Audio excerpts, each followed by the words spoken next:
Hello दोस्तों, welcome to sleepy classes. और इस हफ्ते मैं आपके लिए लेके आया हूँ पॉलिटी का प्रीमिक्स, जिसमें हम 5 क्वेश्चंस एमसीक्यू डिस्कस करेंगे और आपके प्रीलिम्स की तैयारी में मदद करेंगे। तो चलिए स्टार्ट करते हैं। स्लीपी क्लासेस के ऑफलाइन क्लासेस में एनरोल आप करवा सकते हैं। तो आपके लिए बड़ी खबर है कि अगर आपको बेस्ट कंटेंट और बेस्ट कनेक्ट दोनों ही चाहिए तो स्लीपी क्लासेस का एक बैच ऑफलाइन स्टार्ट होने वाला है, जिसमें रजिस्ट्रेशन के लिए आप दिए गए नंबर्स पे कांटेक्ट कर सकते हैं। और साथ ही साथ आपके जो पेड इनिशिएटिव्स जीएस के चल रहे हैं ऑनलाइन में, वो तो चलते ही रहेंगे, तो उसमें कोई रुकावट नहीं आने वाली है। तो चाहे वो आपके फुल कंटेंट वाले कोर्सेज रहे हों, आंसर इवेल्युएशन वाला कोर्स हो या टेस्ट सीरीज़ के साथ वाला कोर्स हो इंक्लूडिंग मेंटोरशिप, आप इन कोर्सेज को अवेल कर सकते हैं हमारी वेबसाइट पे जाके। सो ज़रूर जुड़े रहिए हमारे साथ। आइए क्वेश्चंस देखते हैं। आज के क्वेश्चंस किस तरीके के हैं। क्वेश्चन नंबर 1, आपके पास वही तरीका है, आप क्वेश्चन को देखें, उसे खुद सॉल्व करें और फाइनली जब मैं सोल्यूशन बताऊंगा तो अपने सोल्यूशन को मैच करें और अपने मार्क्स कमेंट्स में ज़रूर लिख दीजिएगा। Which of the following statements are correct regarding unstarred questions? पहला सवाल है। Statement number 1, it is distinguished by an asterisk mark. Statement number 2, answer to such a question is given orally. Statement number 3, answer to such a question is not followed by supplementary question. And fourth statement कहती है notice of 7 days needs to be given by the MP asking the question. तो इसके चारों option आपके सामने, आप इसे कोई ऑप्शन बता दें आपके हिसाब से जो सही है। दूसरा सवाल, consider the following statements regarding legislative council in India. Legislative councils, interesting. 8 Indian states have legislative council, पहली स्टेटमेंट। दूसरा, resolution for formation of the council in state needs to be passed by special majority before being admitted to parliament. तीसरा, 1/6 members of the legislative councils are nominated by the governor. And fourth, minimum strength is fixed at 40। तो आपने बताना है कि इनमें से कौन सी statement correct है। तीसरे सवाल पे चलते हैं। एनफोर्समेंट डायरेक्टोरेट के बारे में पूछा है कि number 1, it is an autonomous investigation agency under ministry of home affairs, and secondly it is interested with enforcement and investigative powers under these acts. तो एक्ट्स के नाम लिखे हैं, आपने करेक्ट स्टेटमेंट इसमें से ढूंढ के निकाल देनी है। चौथा सवाल है कि कैबिनेट कमिटीज़ के बारे में 2 स्टेटमेंट दी गई हैं। पहली स्टेटमेंट कि इन कमिटीज़ का मेंबर कैबिनेट मिनिस्टर्स ही हो सकते हैं, only cabinet ministers can be there members. Second statement is committee on political affairs is chaired by the prime minister. इसमें आपने इनकरेक्ट स्टेटमेंट बताना है। ठीक है, मैं आपकी हेल्प कर रहा हूँ यहाँ पे, this is help to you. Consider the following statements. Fifth question, pursuant to the report of H N. Sanyal committee, contempt of court act was passed. Second, Constitution of India empowers Supreme Court and High Court to punish for contempt of themselves. Third, Constitution defines civil contempt and criminal contempt. Fourth, in India, the Parliament is vested with the powers to make laws on contempt of court. तो इसमें आपने बताना है correct क्या है। जिन लोगों ने prelims 2022 देखा है उनको पता है कि ये क्वेश्चन एक प्रीवियस ईयर क्वेश्चन है। चलिए, आपको समय दे दिया जाता है, आप इन्हें सॉल्व करें। चलिए सॉल्यूशंस की तरफ बढ़ते हैं। सॉल्यूशंस पे बढ़ने से पहले आपको हम करंट अफेयर्स कोर्स के बारे में बता दें कि यूपीएससी 2023 के लिए हमारा जो करंट अफेयर्स कोर्स है उसमें आप एनरोलमेंट ज़रूर करवाएं। उस कोर्स के अंदर आपको डेली वीडियो लेक्चर्स मिलेंगे 6 days a week, comprehensive prelims और मेंस के पर्सपेक्टिव से एनालिसिस मिलेगा, सब्जेक्ट वाइज बाइफर्केशन मिलेगी यानी क्लासिफिकेशन मिलेगी, और टॉपिक वाइज डिस्कशन उसमें चलेगा। तो एंड में जो कंपाइलेशन होगी आपके पास वो टॉपिक वाइज और सब्जेक्ट वाइज रहेगी। डेली पीडीएफ और मंथली कंपाइलेशन ये दोनों आपको मिलेगी, और प्रीवियस ईयर क्वेश्चंस भी डिस्कस किए जाएंगे, जिससे आपको ये अंदाज़ा लग सके कि करंट अफेयर्स किस तरीके से पूछे जाते हैं। चलिए सोल्यूशंस की तरफ बढ़ते हैं। पहला सवाल था कि which of these following statements are correct regarding unstarred question. देखिए, जिन लोगों को अनस्टार्ड क्वेश्चन के बारे में पता है उनको सबसे पहले ये जरूर पता होगा कि अनस्टार्ड क्वेश्चन, स्टार्ड क्वेश्चन और शॉर्ट नोटिस क्वेश्चन, ये 3 तरीके के सवाल क्वेश्चन आर में पूछे जाते हैं। अनस्टार्ड का मतलब है उस पर स्टार नहीं लगा होगा, तो पहली स्टेटमेंट तो गलत है क्योंकि एस्टरिस्क मार्क ये होता है, ये तो उस पर स्टार नहीं लगा होगा, अनस्टार्ड है, नाम से ही पता चल जाएगा। दूसरा, answer to such a question is given orally, जी नहीं, अनस्टार्ड का मतलब ही यही होता है कि इसका आंसर रिटन फॉर्म में दिया जाएगा। तो पार्लियामेंट के अंदर मिनिस्टर जो ये क्वेश्चन मिनिस्टर से सवाल पूछा जाएगा, मिनिस्टर इसका जवाब पहले से तैयार करके रखेगा, रीजन बीइंग कि इसका सवाल बहुत देर पहले आ जाता है मिनिस्टर के पास, वो हम चौथे पॉइंट में पढ़ते हैं। तीसरी statement, answer to such a question is not followed by supplementary question. बिल्कुल सही है जी। क्यों? क्योंकि आपने लिखे में ले लिया ना, आपने किसी में से रिटर्न में ही आंसर ले लिया है, तो अब आप सप्लीमेंट्री क्वेश्चन मतलब उसके आंसर को काउंटर क्वेश्चन नहीं कर सकते हो। स्टार्ड क्वेश्चन में ऐसा हो सकता है, क्यों? क्योंकि स्टार्ड क्वेश्चन में ओरल आंसर दिया जाता है। यही कॉन्सेप्ट आपसे पूछा गया है। चौथी स्टेटमेंट कहती है कि a notice of 7 days needs to be given by the MP before asking the question. ठीक है, तो बिफोर समझ गए होंगे आप, before asking the question this is there. तो स्टेटमेंट कहती है कि मेंबर ऑफ पार्लियामेंट 7 दिन का नोटिस देगा। गलत है जी, 7 दिन नहीं, 15 दिन का नोटिस देगा। So 15 days is the notice period that is given in the case of unstarred question. That means इन सब में से एक ही स्टेटमेंट सही निकलती है, that is D। तो इसका आंसर है D, 3 only। आई होप आपको ये समझ आ गया होगा। आपको स्टार्ड क्वेश्चंस के बारे में अगर मैं बताऊं तो स्टार्ड क्वेश्चंस वो होते हैं जिसमें ओरल आंसर दिया जाता है और उस पे एस्टेरिस्क या स्टार मार्क लगा होता है। इसके बाद सप्लीमेंट्री सवाल पूछे जा सकते हैं। लेकिन अनस्टार्ड क्वेश्चन वो होता है जिसमें मेंबर से रिटन में आंसर लिया जाता है और इसमें सप्लीमेंट्री क्वेश्चन नहीं पूछे जा सकते हैं। तीसरे टाइप का क्वेश्चन होता है short notice question. Short notice का क्वेश्चन होता है कि 10 दिन से या उससे कम नोटिस पे ये आंसर आप मांग सकते हो। तो नॉर्मल नोटिस पीरियड होता है 15 दिन, शॉर्ट नोटिस क्वेश्चन में आप 10 दिन मांग सकते हो। लेकिन ये शॉर्ट नोटिस भी ओरल आंसर के फॉर्म में ही होगा, रिटन फॉर्म में नहीं होगा। And then there is a question that can be asked to private members also। Private MP MLA कौन होता है जी? प्राइवेट वो होता है, ऐसा नहीं प्राइवेट कंपनी का मेंबर है वो इसलिए प्राइवेट होता है, वो भी MP है, मेंबर ऑफ पार्लियामेंट है, लेकिन वो गवर्नमेंट का पार्ट नहीं है, इसीलिए तो प्राइवेट बोला गया। यानी कि वो मिनिस्टर नहीं है, मंत्री नहीं है, तो वो प्राइवेट मेंबर कहलाएगा। And that can also be a type of question that can be asked। इसका मतलब आप मंत्रियों के अलावा किसी और से भी सवाल पूछ सकते हो, ये होता है प्राइवेट मेंबर क्वेश्चन। तो इस तरीके से आपको इस क्वेश्चन से काफ़ी कॉन्सेप्ट्स क्लियर हो गए हैं। चलिए नेक्स्ट क्वेश्चन की तरफ चलें। Consider the following statements regarding legislative council. आपसे लेजिस्लेटिव काउंसिल के बारे में पूछा गया था। तो लेजिस्लेटिव काउंसिल्स क्या 8 स्टेट्स में है? बिल्कुल भी नहीं भाई, ये तो 6 स्टेट्स में है। और वो 6 स्टेट्स अभी के अभी रट लीजिए, याद कर लीजिए, बाद में किसके पास टाइम हो, कल हो ना हो, तो आज ही रट लो। आज ये रटो कि नेबरिंग पेयर्स, ठीक है, पड़ोसी पेयर्स, कौन कौन से पड़ोसी हैं भाई जिनके पास लेजिस्लेटिव काउंसिल है? एक तो महाराष्ट्र और कर्नाटक, ये पड़ोसी हैं। उत्तर प्रदेश और बिहार, ये पड़ोसी हैं, नेबर्स हैं। और आंध्र प्रदेश और तेलंगाना, ये भी पड़ोसी हैं। तो इन तीनों पेयर ऑफ पड़ोसियों के पास लेजिस्लेटिव काउंसिल होती है, 8 स्टेट्स के पास नहीं है। तो पहली स्टेटमेंट हो गई गलत। अगर आप एलिमिनेशन टेक्निक से चलोगे, जो आजकल नहीं चलती है प्रीलिम्स में लेकिन एक आधे क्वेश्चन में चल ही सकती है, तो आप ए और बी को एलिमिनेट कर सकते हो।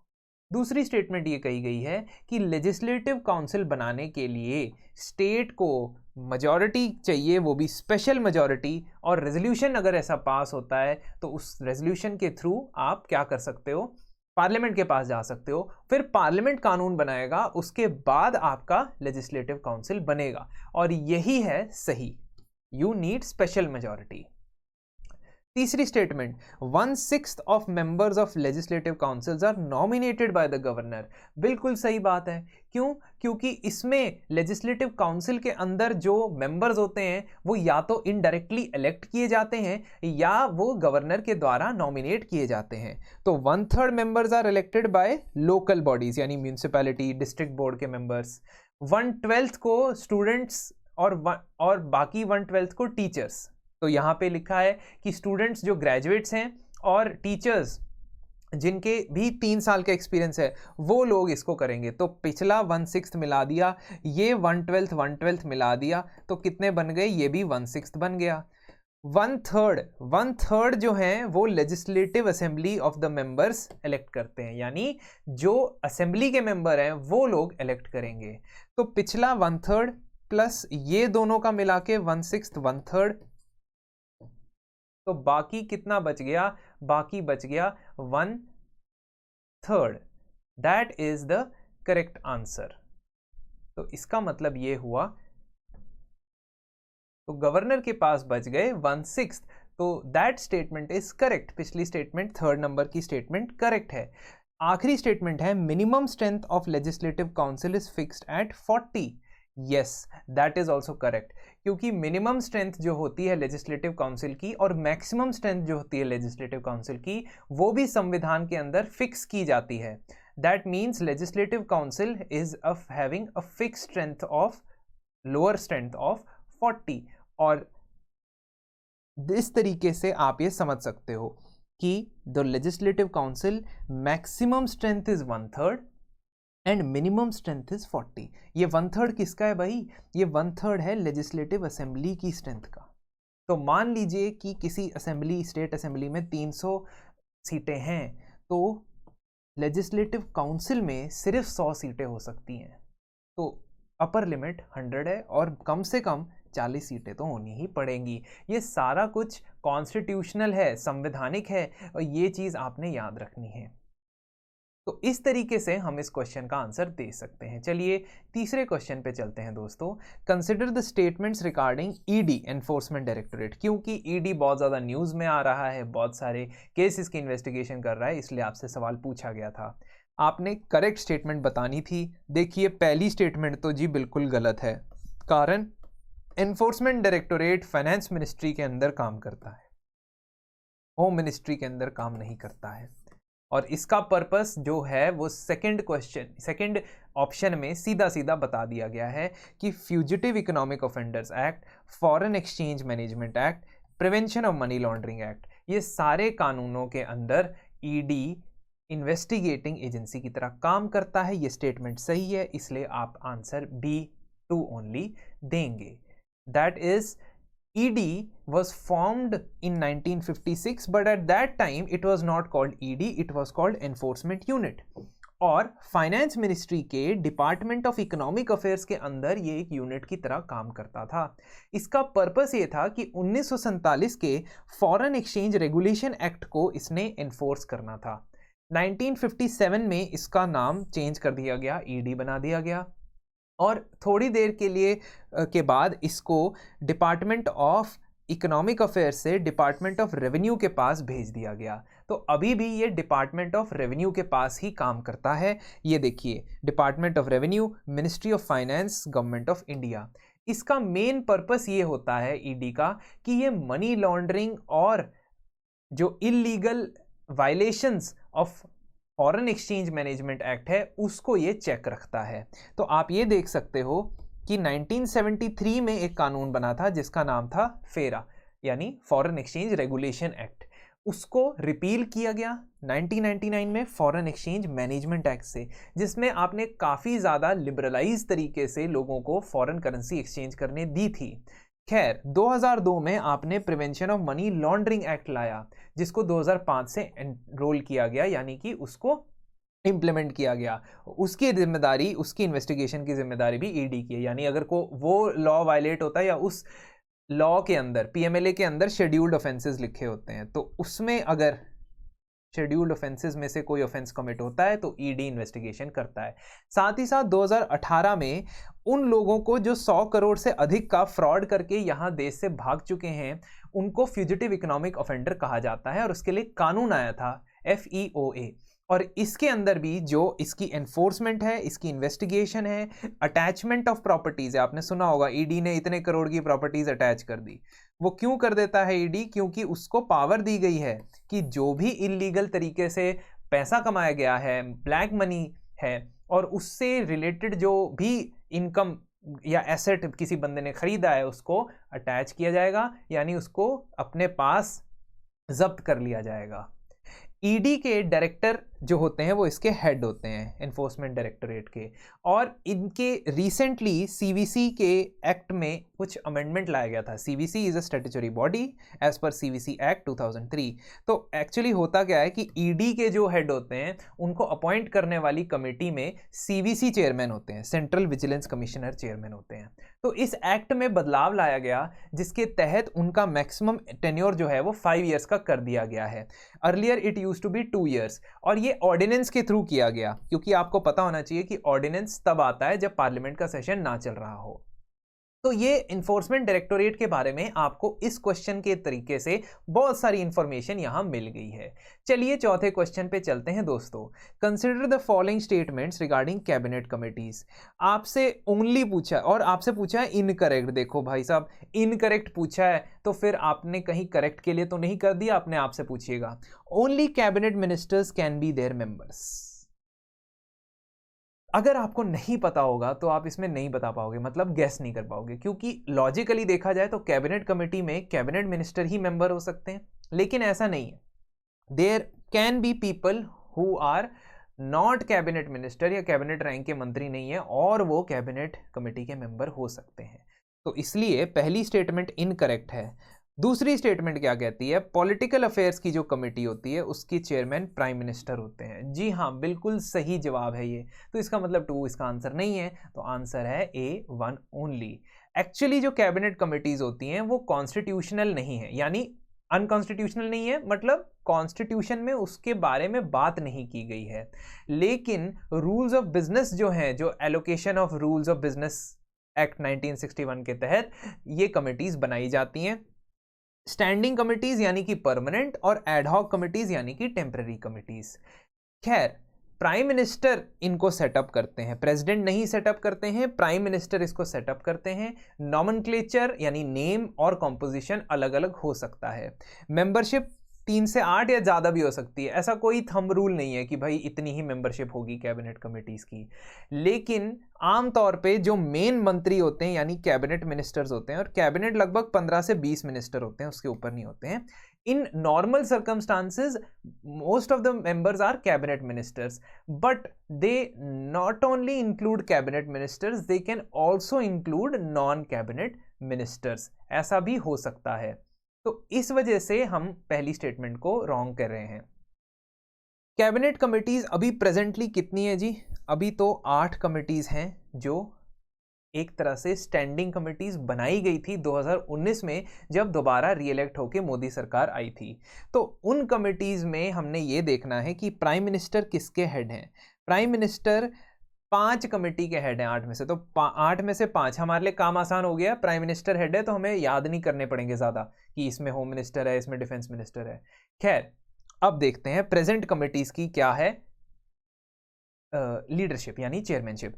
पॉलिटिकल अफेयर्स कमेटी प्रधानमंत्री साहब, appointments committee prime minister, parliamentary affairs committee investment and growth committee prime minister, employment and skill development committee prime minister, security committee prime minister. तो आपने क्या रटना है, क्या याद करना है कि political affairs, security, parliamentary affairs, investment growth, employment skill development, इनके जो हेड हैं वो कौन है? Prime minister.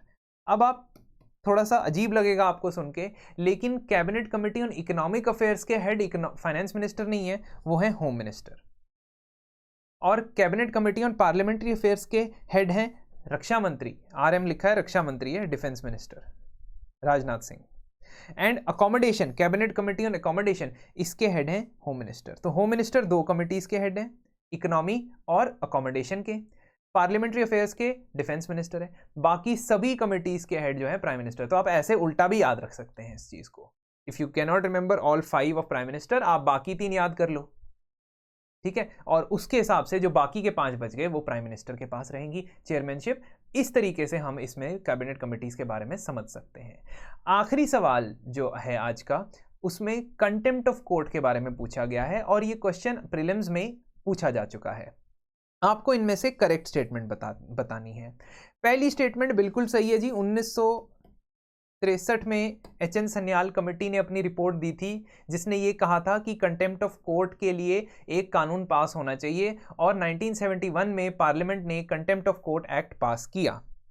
दूसरी स्टेटमेंट जी बिल्कुल सही है। Constitution of India empower supreme court and high court to punish for contempt of themselves. Article 129 and article 215 ये सुप्रीम कोर्ट और हाई कोर्ट रिस्पेक्टिवली उनको पावर देते हैं कि अपने कंटेम्प्ट के लिए वो पनिश कर सकते हैं। कंटेम्प्ट क्या होता है ये आगे हम डिस्कस करने वाले हैं। साथ ही साथ तीसरी स्टेटमेंट देखते हैं। Constitution of India define civil contempt and criminal contempt. देखो सारी कहानी यहीं पे आके खत्म हो जाती है, क्योंकि ऐसी कोई भी डेफिनेशन या बाइफर्केशन कि सिविल कंटेम्प्ट है या क्रिमिनल कंटेम्प्ट है हमारे संविधान में नहीं है। ये तो है इस एक्ट के अंदर, कंटेम्प्ट ऑफ कोर्ट एक्ट 1971 जो आया था उसके अंदर है ये। तो इसका मतलब 3 तो एलिमिनेट हो गया, बट आजकल हम एलिमिनेशन कर नहीं रहे हैं, और वैसे भी हमें चौथी स्टेटमेंट बतानी बहुत जरूरी हो जाती है। क्या? In India parliament is vested with powers to make laws of contempt of court. देखो सीधी सी बात है, अगर तो 1 सही है तो 4 तो सही है ही है। क्यों? क्योंकि हमें पता है कंटेम्प्ट ऑफ कोर्ट एक्ट 1971 में पास हुआ है, और क्योंकि इसमें हाई कोर्ट और सुप्रीम कोर्ट आते हैं तो स्टेट लेजिस्लेचर ने तो पास नहीं किया होगा, पार्लियामेंट ने ही पास किया होगा, तो पार्लियामेंट में ये लॉ बना हुआ है। तो first is the evidence for fourth, तो आंसर विल बी 1, 2 एंड 4। देखो सिविल कंटेम्प्ट और क्रिमिनल कंटेम्प्ट ये कंटेम्प्ट ऑफ कोर्ट एक्ट में डिफाइन किया गया है। सिविल कंटेम्प्ट का मतलब होता है कि अगर आप कोर्ट की जजमेंट, डिक्री, ऑर्डर, डायरेक्शन, समन की बात नहीं मानते हो, मतलब जो भी उन्होंने डायरेक्शन दी है उस हिसाब से नहीं चलते हो, या आपने कोर्ट में अंडरटेकिंग दी थी कि 15 दिन बाद मैं 10 लाख रुपए जमा कर दूंगा और आप नहीं वो ऑनर कर पाते हो, उसको सिविल कंटेम्प्ट कहते हैं। और क्रिमिनल कंटेम्प्ट क्या होता है? जिसके लिए आपको जेल की सजा भी हो सकती है। क्रिमिनल कंटेम्प्ट होता है कि नंबर 1, अगर आप, और ये ज्यादातर न्यूज में रहता है और कंट्रोवर्शियल यही वाला पार्ट है, क्योंकि पिछला वाला सिविल कंटेम्प्ट तो हम समझते हैं कि कोर्ट के पास ये पावर होनी चाहिए पनिश करने की, बट क्रिमिनल कंटेम्प्ट कहता है कि publication whether by words, spoken, written, science, visible representation यानी मूवी, ड्राइंग, किसी भी तरह कार्टून में, any matter of the doing of any act which scandalises और टेंड्स टू स्कैंडलाइज। अब यही टर्म है ना, स्कैंडल। होता क्या है स्कैंडल? पता नहीं है ना, आप डिक्शनरी में इसका मतलब देख सकते हैं, लेकिन जुडिशरी किस चीज को स्कैंडलाइजिंग समझती है और किसको नहीं समझती है, यहीं पे आके बात रुक जाती है कंटेम्प्ट की। सो स्कैंडलाइजेस और लोअर्स टू और tends to lower the authority of any court, और anything that you say, right, draw, showcase, जो प्रेजुडिस करता है या इंटरफेयर करता है जुडिशियल प्रोसीडिंग के साथ। तो मान लो आप जजेस का मजाक उड़ाते हो। अब मजाक उड़ाना is, there is a very thin line of making fun of जज and then pointing out that जज की जुडिशियल कॉम्पिटेंसी सही नहीं है। आप क्रिटिसाइज कर सकते हो जज को ये कहते हुए कि जजमेंट सही नहीं है, बट आप उस पर पर्सनल अटैक क्या कर सकते हो कि द जज is not capable of giving this ruling, उसे हटा दो क्योंकि उसको कुछ नहीं आता है। ऐसा नहीं कह सकते क्योंकि वो स्कैंडल में पड़ सकता है उसको सुप्रीम कोर्ट या हाई कोर्ट। तो इसी वजह से ये क्रिमिनल कंटेम्प्ट ऑफ कोर्ट काफी हद तक न्यूज में रहता है। अगर आप जस्टिस की प्रोसेस में किसी भी तरीके से इंटरफेयर करते हो, ऑब्स्ट्रक्ट करते हो, एविडेंस छिपाना, एविडेंस ना देना, गवाही के लिए ना आना, ये भी क्रिमिनल कंटेम्प्ट माना जा सकता है। तो आप क्रिमिनल कंटेम्प्ट को डिफाइन करते हो, लेकिन आप उसे संविधान में कहीं नहीं पढ़ोगे, आप उसे पढ़ोगे 1971 के कंटेम्प्ट ऑफ कोर्ट एक्ट में जो पार्लियामेंट ने पास किया है।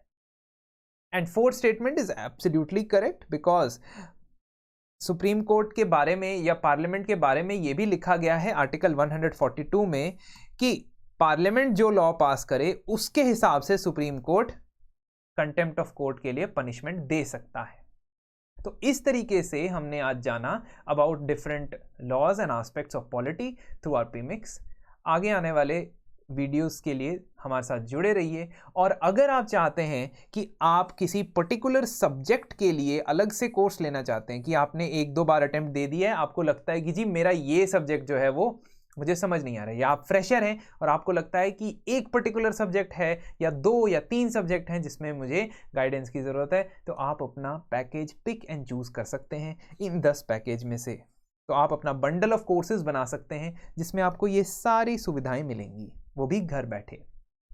तो प्लीज़ आप अगर चाहते हैं कि अपनी प्रिपरेशन को एक बूस्ट दें तो आप इन्हें एनरोल कर सकते हैं। Thanks a lot.